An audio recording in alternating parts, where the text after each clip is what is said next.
मित्रों, जैसा कि हम जानते हैं, भारतीय राज्य उत्तराखंड में गिरिराज हिमालय की केदार नामक चोटी पर स्थित देश के 12 ज्योतिर्लिंगों में से एक सर्वोच्च केदारेश्वर ज्योतिर्लिंग का मंदिर। इस संपूर्ण क्षेत्र को केदारनाथ धाम के नाम से जाना जाता है। यह स्थान छोटा चार धाम में से एक है। केदारनाथ धाम और मंदिर के संबंध में कई कथाएं जुड़ी हुई हैं। आओ जानते हैं इस संबंध में 10 रहस्यमयी जानकारी। एक शिवलिंग उत्पत्ति का रहस्य। पुराण कथा अनुसार हिमालय के केदार श्रृंग पर भगवान विष्णु के अवतार महातपस्वी नर और नारायण ऋषि तपस्या करते थे।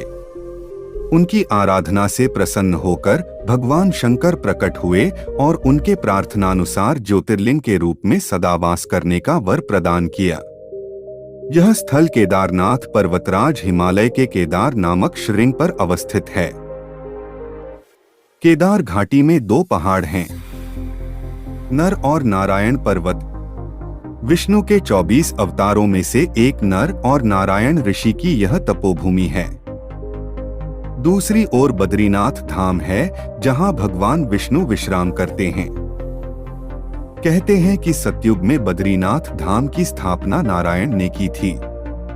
इसी आशय को शिव पुराण के कोटि रुद्र संहिता में भी व्यक्त किया गया है। 2 पांडव कथा। कहा जाता है, जब पांडवों को स्वर्ग प्रयाण के समय शिवजी ने भैंसे के स्वरूप में दर्शन दिए थे, जो बाद में धरती में समा गए, लेकिन पूर्णतः समाने से पूर्व भीम ने उनकी पूंछ पकड़ ली थी। जिस स्थान पर भीम ने इस कार्य को किया था, उसे वर्तमान में केदारनाथ धाम के नाम से जाना जाता है। एवं जिस स्थान पर उनका मुख धरती से बाहर आया, उसे पशुपतिनाथ नेपाल कहा जाता है। पुराणों में पंचकेदार की कथा नाम से इस कथा का विस्तार से उल्लेख मिलता है। 3 केदारनाथ और पशुपतिनाथ मिलकर पूर्ण शिवलिंग बनता है। केदारनाथ मंदिर उत्तराखंड के रुद्रप्रयाग जिले में स्थित है। इसे अर्ध ज्योतिर्लिंग कहते हैं। नेपाल के पशुपतिनाथ मंदिर को मिलाकर यह पूर्ण होता है। यहां स्थित स्वयंभू शिवलिंग अति प्राचीन है। यहाँ के मंदिर का निर्माण जन्मेजय ने कराया था और जीर्णोद्धार आदि शंकराचार्य ने किया था।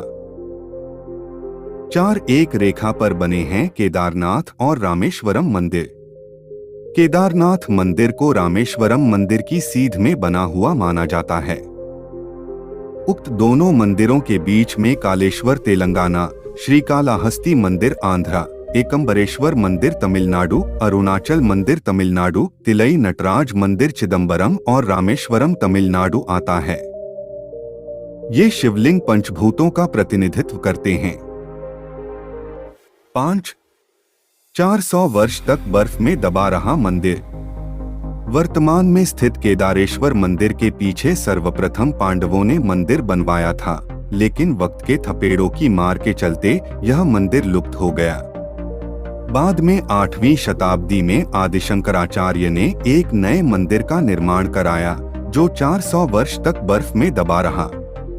तब इस मंदिर का निर्माण 508 ईसा पूर्व जन्मे और 476 ईसा पूर्व देहत्याग गए आदि शंकराचार्य ने करवाया था। इस मंदिर के पीछे ही उनकी समाधि है। इसका गर्भगृह अपेक्षाकृत प्राचीन है, जिसे 80वीं शताब्दी के लगभग का माना जाता है। पहले 10वीं सदी में मालवा के राजा भोज द्वारा और फिर 13वीं सदी में मंदिर का जीर्णोद्धार किया गया। 400 सालों तक कैसे बर्फ में दबा रहा केदारनाथ का मंदिर, और जब बर्फ से बाहर निकला तो पूर्णतः सुरक्षित था। 400 साल तक एक छोटा हिमयुग आया था, जिसमें हिमालय का एक बड़ा क्षेत्र बर्फ के अंदर दब गया था। उसमें यह मंदिर क्षेत्र भी था। वैज्ञानिकों के अनुसार मंदिर की दीवार और पत्थरों पर आज भी इसके निशान देखे जा सकते हैं। दरअसल केदारनाथ का यह इलाका चोराबरी ग्लेशियर का एक हिस्सा है। वैज्ञानिकों का कहना है कि ग्लेशियरों के लगातार पिघलते रहने और चट्टानों के खिसकते रहने से आगे भी इस तरह का जल प्रलय या अन्य प्राकृतिक आपदाएं जारी रहेंगी।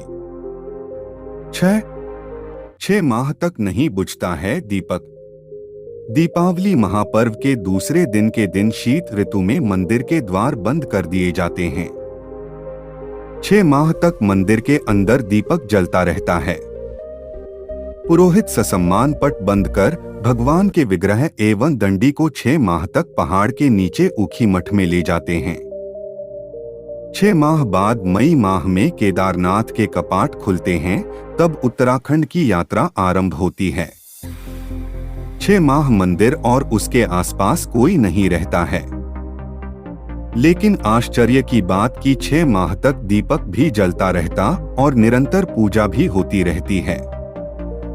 कपाट खुलने के बाद यह भी आश्चर्य का विषय है कि वैसी की वैसी ही साफ सफाई मिलती है जैसी कि छोड़कर गए थे। 7 लुप्त हो जाएगा केदारनाथ। पुराणों की भविष्यवाणी के अनुसार इस समूचे क्षेत्र के तीर्थ लुप्त हो जाएंगे। माना जाता है कि जिस दिन नर और नारायण पर्वत आपस में मिल जाएंगे, बद्रीनाथ का मार्ग पूरी तरह बंद हो जाएगा और भक्त बद्रीनाथ के दर्शन नहीं कर पाएंगे। पुराणों के अनुसार वर्तमान बद्रीनाथ धाम और केदारेश्वर धाम लुप्त हो जाएंगे और वर्षों बाद भविष्य में भविष्य बद्री नामक नए तीर्थ का उद्गम होगा। 8 तूफान और बाढ़ में भी रहता है सुरक्षित। 16 जून 2013 की रात प्रकृति ने कहर बरपाया था। जल प्रलय से कई बड़ी और मजबूत इमारतें ताश के पत्तों की तरह ढहकर पानी में बह गईं, लेकिन केदारनाथ के मंदिर का कुछ नहीं बिगड़ा। आश्चर्य तो तब हुआ जब पीछे पहाड़ी से पानी के बहाव में लुढ़कती हुई विशालकाय चट्टान आई और अचानक वह मंदिर के पीछे ही रुक गई। उस चट्टान के रुकने से बाढ़ का जल 2 भागों में विभक्त हो गया और मंदिर कहीं ज्यादा सुरक्षित हो गया। इस प्रलय में लगभग 10,000 लोगों की मौत हो गई थी। 9 कैसे बना होगा यह मंदिर अभी भी रहस्य बरकरार। यह मंदिर कटवा पत्थरों के भूरे रंग के विशाल और मजबूत शिलाखंडों को जोड़कर बनाया गया है। 6 फुट ऊंचे चबूतरे पर खड़े 85 फुट ऊंचे, 187 फुट लंबे और 80 फुट चौड़े मंदिर की दीवारें 12 फुट मोटी हैं। यह आश्चर्य ही है कि इतने भारी पत्थरों को इतनी ऊंचाई पर लाकर व तराशकर कैसे मंदिर की शक्ल दी गई होगी। खासकर यह विशालकाय छत कैसे खंभों पर रखी गई। पत्थरों को एक दूसरे में जोड़ने के लिए इंटरलॉकिंग तकनीक का इस्तेमाल किया गया है। 10 निरंतर बदलती रहती है यहाँ की प्रकृति। केदारनाथ धाम में एक तरफ करीब 22,000 फुट ऊंचा केदार, दूसरी तरफ 21,600 फुट ऊंचा खर्चकुंड और तीसरी तरफ 22,700 फुट ऊंचा भरतकुंड का पहाड़। न सिर्फ 3 पहाड़ बल्कि 5 नदियों का संगम भी है। यहाँ मंदाकिनी, मधुगंगा, शीरगंगा, सरस्वती और स्वर्णगौरी। इन नदियों में अलकनंदा की सहायक मंदाकिनी आज भी मौजूद है। इसी के किनारे है केदारेश्वर धाम। यहाँ सर्दियों में भारी बर्फ और बारिश में जबरदस्त पानी रहता है। यहाँ कब बादल फट जाए और कब बाढ़ आ जाए कोई नहीं जानता।